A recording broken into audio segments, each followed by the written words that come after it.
కోనసీమని BR Ambedkar జిల్లా అని మార్చినప్పుడు మీరు చూశారు ఎంత విధ్వంసం జరిగిందో. అంటే చాలా వ్యతిరేకత వచ్చింది, చాలా గొడవలు జరిగాయి, అరెస్టులు జరిగాయి, ధర్నాలు, రాస్తారోకోలు మామూలుగా జరగలేదు.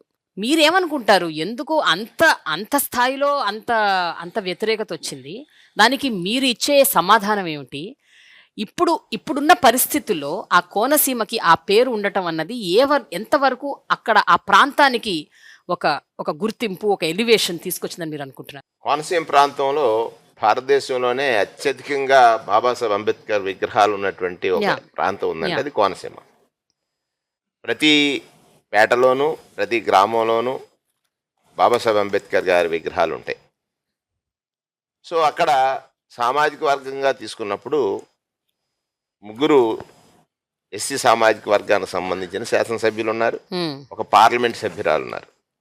అంటే పార్లమెంటు ప్లస్ అత్యధిక జనాభా కలిగినటువంటి కోనసీమలో బాబాసాహెబ్ అంబేద్కర్ గారి యొక్క పేరున బాబాసాహెబ్ అంబేద్కర్ గారి పేరున కోనసీమ జిల్లాకి ఉంచాలనేటువంటి ఒక ప్రతిపాదన వచ్చినప్పుడు దురదృష్టం ఏమిటంటే అగ్రవర్ణ భావజాలం కొంతమందిని కలుపుకుని ఒక అలజడి సృష్టించడం ద్వారా ప్రభుత్వాన్ని కొంత డైవర్ట్ చేయాలనేటువంటి ఒక ప్రయత్నం చేశారు. పేదవాడు ఎప్పుడు బానిసగా బ్రతకాలనేటువంటి భావజాలం కలిగినటువంటి వ్యక్తులు, పేదవాడు స్వేచ్ఛగా బ్రతకాలి, పేదవాడు సమాజంలో అందరితో సమానమైనటువంటి అన్ని హక్కులతో జీవించాలనేటువంటి భావజాలం ఉన్నటువంటి వ్యక్తులకి తేడా. అమృతాన్ని సాధించాలనుకున్నప్పుడు సాగర మదనం జరిగినప్పుడు ఆలాహలం వస్తుంది. అలాగా ఒక ఆలాహలం లాగా వచ్చింది, వెళ్ళిపోయింది. దానికి సంబంధించిన అన్ని కేసులు కూడా ముఖ్యమంత్రి గారు పెద్ద మనసుతో తీసివేశారు. సరే, రాజకీయ లబ్ధి కోసం వారు వాడినటువంటి క్రీడ ఏదైతే ఉందో, అగ్రవర్ణ భావజాలం కలిగినటువంటి వ్యక్తులు, అదే సమయంలో ప్రతిపక్ష నాయకుడు చేసినటువంటి పాత్ర ఎలా ఉంది, ప్రతిపక్ష నాయకుడిని సపోర్ట్ చేస్తూ నిలబడినటువంటి వారి పాత్ర ఎలా ఉంది, ఇవన్నీ ప్రజలకు అర్థమైపోయినాయి. ఖచ్చితంగా రేపు జరిగేటువంటి ఎన్నికల్లో మా గురించి ఆలోచన చేస్తున్న నాయకుడి పట్ల అగ్రవర్ణ భావజాలం కలిగినటువంటి నాయకులు చేస్తున్నటువంటి కుట్రని అర్థం చేసుకున్నారు.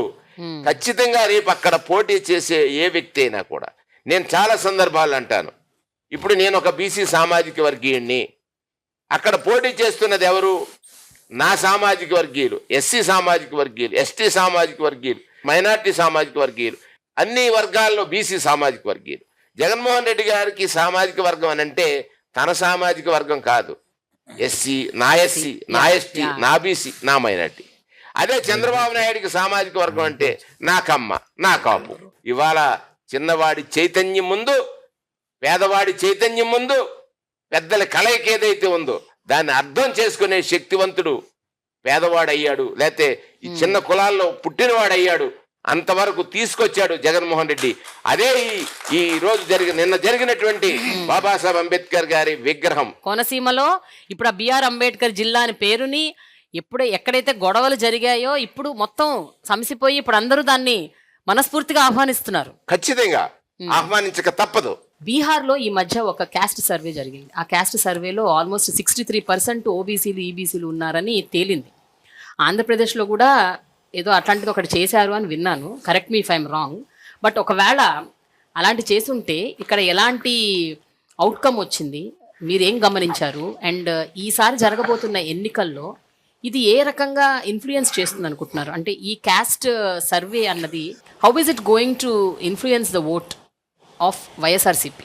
నిన్ననే ప్రారంభించామమ్మా. యాక్చువల్గా ఏప్రిల్ 11 మహాత్మా జ్యోతిరావు పూలే గారి జన్మదినం రోజున అనౌన్స్ చేశాం.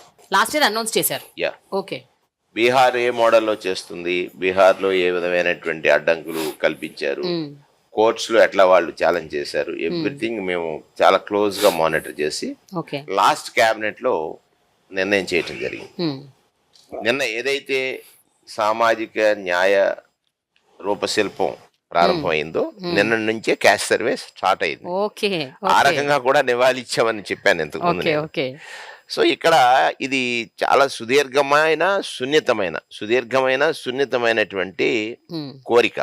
పర్టికులర్గా బీసీస్కి. 1951 నుంచి ప్రతి 10 సంవత్సరాలకి జనగణన జరుగుతుంది.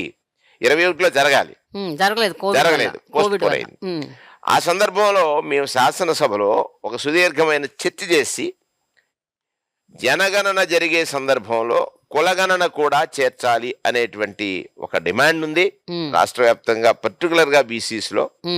దాన్ని మీరు దానిలో చేర్చండి అనేటువంటి దాన్ని చేరుస్తూ ఒక తీర్మానాన్ని ప్రవేశపెట్టి ఏకగ్రీవంగా శాసనసభలో ఆమోదించి కేంద్రానికి పంపించాం. జగన్మోహన్ రెడ్డి గారు ఈ దేశంలో అనేక మంది సంస్కర్తల సమ్మేళనం, అంటే మిళితమైనటువంటి ఒక సంస్కర్తగా మారాడు జగన్ గారు అని నేను అంటాను. వారు ఈ బీసీల యొక్క కోరికని తీర్చడం కోసం కులగణన చేపట్టాలనేటువంటిది, ఇది ఓట్ల కోసం కాదు. కానీ మీరు నిన్ననే స్టార్ట్ చేశారు. ఎలక్షన్స్ కరెక్ట్ గా ఇంకొక 1.5-2 months లోనే ఉన్నాయి. అదే నేను అన్నాను. ఇప్పుడు సంస్కర్తని ఎందుకన్నానంటే, సచివాలయ వ్యవస్థ ఓ సంస్కరణ కదా, వాలంటీర్ వ్యవస్థ ఓ సంస్కరణ కదా, జిల్లాల విభజన, ఇవాళ అధునాతనమైనటువంటి టెక్నాలజీ, దాన్ని వినియోగించుకుని ఇది కరెక్ట్ గా 10 నుంచి 15 రోజులు, లేకపోతే ఈ మంత్ అండి, ఫిబ్రవరి మంత్ 15th ఆ రేంజ్ కి టోటల్ గా కులగణన జరిగిపోద్ది, ఏ మాత్రం డౌట్ లేదు. అందులో అదే కదా ఆయనకున్నటువంటి గొప్పతనం. అది ఖచ్చితంగా ఈ కులగణన జరగటం వల్ల చాలా మందిలో ఉన్నటువంటి అపోహలు, పర్టికులర్ గా ఆయన ఆలోచన ఏమిటి, ఈ రాష్ట్రంలో ఇంకా కొన్ని కులాలకి విద్య అందక, ఇంకా కొన్ని కులాలకి ఆరోగ్యపరమైనటువంటి అంశాలు తెలియక, ఆరోగ్యం ఎక్కడ రక్షించుకోవాలని తెలియక, ఇప్పుడే ఈ మధ్యలో చూడండి ఆరోగ్య సురక్ష పెట్టాడు, జబ్బుని జల్లెడ అంటాం కదా మనం, ధాన్యం జల్లించే జల్లెడేసి పెట్టేశాడు. అసలు ఆ గ్రామంలో ఎవరికి క్యాన్సర్ ఉంది, ఎవరికి పరాలసిస్ ఉంది, ఎవరికి ఏ రకమైన దీర్ఘకాలికమైనటువంటి జబ్బు ఉంది అనేటువంటి పెట్టేశాడు. అది సంస్కరణకు వచ్చేటువంటి ఆలోచనలే. ఈ జగనన్న ఆరోగ్య సురక్ష అనేటువంటి కార్యక్రమం సామాన్యమైందా? అది ఆ బిడ్డలు తెలుసుకోలేకపోతున్నారు. తండ్రికి ఏ జబ్బు ఉందో తెలుసుకోవడానికి బద్దకించే పిల్లలు ఉన్నారు తప్ప, పెద్ద కొడుకుగా ఇతను మారి ఇవాళ అది తెలుసుకున్నటువంటి పరిస్థితి వచ్చింది. 50 ఏళ్లకు ఒక వాలంటీర్ ఉన్న తర్వాత అక్కడ ఎవరు ఏ కులస్తులు ఉన్నారనేటువంటి విషయాన్ని తెలుసుకోవడం అనేది చాలా ఈజీ ప్రక్రియగా మారింది గనక ఖచ్చితంగా ఇచ్చిన మాట. ఇది కులగణన అనేటువంటిది కేవలం కబుర్లకి, మాటలకి, పత్రికలకి, ప్రకటనలకి సరిపోయింది తప్ప అమలు చేసి చూపించగల సత్తా ఉన్నటువంటి నాయకుడిగా జగన్మోహన్ రెడ్డి గారు కులగణన, ప్రత్యేకంగా బీసీలు అంటే ఇక్కడ సమగ్ర కులగణన, కేవలం ఒక సామాజిక వర్గాన్ని సంతృప్తిపరిచి ఓట్లు తీసుకునేటువంటి కులగణన కాదు ఇది. అంటే మీరు అన్నారు బీసీలు ఓట్లు వచ్చేస్తాయని, బీసీలు తృప్తి చెందుతారు, దానితో పాటుగా అన్ని సామాజిక వర్గాలు కూడా సమగ్ర కులగణన ద్వారా వారి యొక్క సంఖ్య ఎంత ఉంది, అందులో విద్య ఎంత ఉంది, అందులో ధనవంతులు ఎంతమంది ఉన్నారు, అందులో ఉద్యోగస్తులు ఎంతమంది ఉన్నారు, సమాజంలో వారి స్థితి ఎట్లాగ మారింది, ఎన్ని సంవత్సరాల క్రితం మారింది, ఇంకా మారాల్సిన survey. It is not just ఒక కాస్ట్ సమగ్ర సర్వే, సమగ్ర సర్వే. ఇప్పుడు జనరల్ గా ఏ ఎలక్షన్ అయినా ఆ ఎలక్షన్ ని డిసైడ్ చేసి ఆ గవర్నమెంట్ ని అధికారంలోకి తీసుకొచ్చేది ఒక బీసీ ఓట్ అంటారు సార్. ఎందుకంటే 50% ఆ పాపులేషన్ ఉంది కాబట్టి. సో మీరు చెప్పండి, ఈసారి జరగబోయే ఎన్నికల్లో ఏ అంశాలు బీసీ ఓటర్స్ ని మీ వైపు ఇన్ఫ్లుయెన్స్ చేస్తాయని మీరు అనుకుంటున్నారు? అంటే ప్రధానమైన అంశాలు. మన పురాణాల్లో రాక్షసులను సంహరించడానికి విష్ణుమూర్తి 10 అవతారాలు ఎత్తాడు. దశావతారాల గురించి మాట్లాడుకుంటాం కదా. ఇక్కడ జగన్మోహనుడు, ఆయన పేరు కూడా విష్ణుమూర్తి పేరే. అసలు జబ్బు అనేటువంటిది పేదరికం, 10 తరాలను పట్టి పీడిస్తున్నటువంటి రాక్షసి. ఆ రాక్షసిని ఈ తరంలో జయించేటువంటి శక్తిని ఇవ్వడం కోసం మాకు 10 శాఖలు ఇచ్చాడు. సంపూర్ణ ఆహార పోషణ ప్లస్ అని ఒక కార్యక్రమం పెట్టాడు. దానికి మంత్రి ఎవరమ్మా? మా ప్రథమ అవతారమే కదా, ఉషా శ్రీచరణ్, అంతేనా? రెండవది అక్షరాభ్యాసం, విజ్ఞానం కావాలి, దానికి మంత్రి ఎవరమ్మా? మా బొత్స సత్యనారాయణ గారు, బీసీఏ కదా.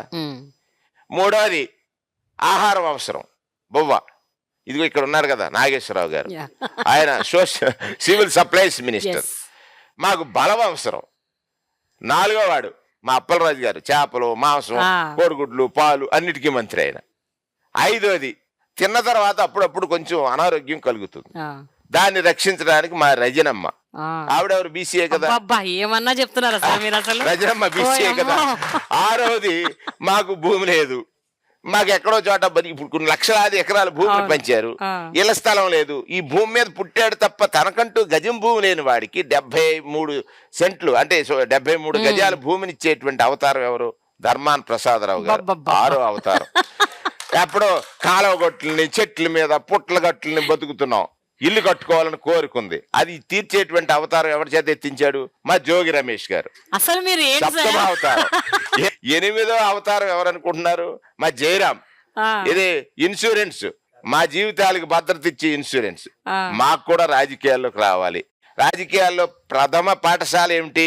పంచాయతీరాజ్. అంతే కదా, ఎవడైనా వార్డు మెంబర్ అవుతాడు, లేకపోతే సర్పంచ్ అవుతాడు, లేకపోతే ఎంపీటీసీ అవుతాడు. అది 9వ అవతారం. 9 అవతారాల ఎత్తిన తర్వాత ఈ మొత్తం ఈ రాష్ట్రంలో 2,58,000 కోట్ల రూపాయలు పంపిణీ చేస్తున్నారు కదా సంక్షేమం. అందులో సుమారుగా బీసీలకి 1,78,000, 1,80,000 కోట్లు పంపిణీ చేసేటువంటి కలికి లాస్ట్ అవతారం ఏంటి? 10 అవతారాల్లో కలికి, అది నేనే. 10వ అవతారం. 2 అవతారాలు ఎత్తించాడు. ఇది జగన్మోహన్ రెడ్డి గారు తీసుకున్న. మరి ఇది ఎంత గొప్పది అంటే, పేదరికం అనేటువంటిది రాక్షసైతే, పేదరికం అనేది రోగం అయితే, ఈ బీసీలను పట్టి పీడిస్తుంటే దాన్ని మా ద్వారా అవతారాలు ఇచ్చి మా చేతే వాటిని సంహరింపజేస్తున్నాడు, వాటిని అధిగమింపజేస్తున్నాడు. ఇది ఒక సంస్కరణ. ఇదే నేను అంటాను, సంస్కరణల సమ్మేళనం, మిళితం, ఒక రూపం. అదే జగన్మోహన్ రెడ్డి. నేనేమంటానంటే, ఇన్ని కార్యక్రమాలు చేయటం వల్ల ప్రజలు ఓట్ల కోసం చేయలేదు, ఈయన వాళ్ళ మనస్సులు తెలిసి చేశాడు. రేపు గెలుపు ఈయన గెలిచిన మనసులు వేసేటువంటి ఓటు. ఆయన జనాన్ని నమ్మాడు, జనం మోసం చేయడు. నాయకుడు మోసం చేస్తాడు తప్ప జనం మోసం చేయరు. అందుకే జనాన్ని జగన్కి జనం, ఈ బంధాన్ని విడదీయటం అనేటువంటిది ఎవరికీ సాధ్యం కాదు. జగన్ అంటే నిజం, నిజం అంటే జగన్. నిజానికి ఓటేయండి, జగన్ని గెలిపించండి అని.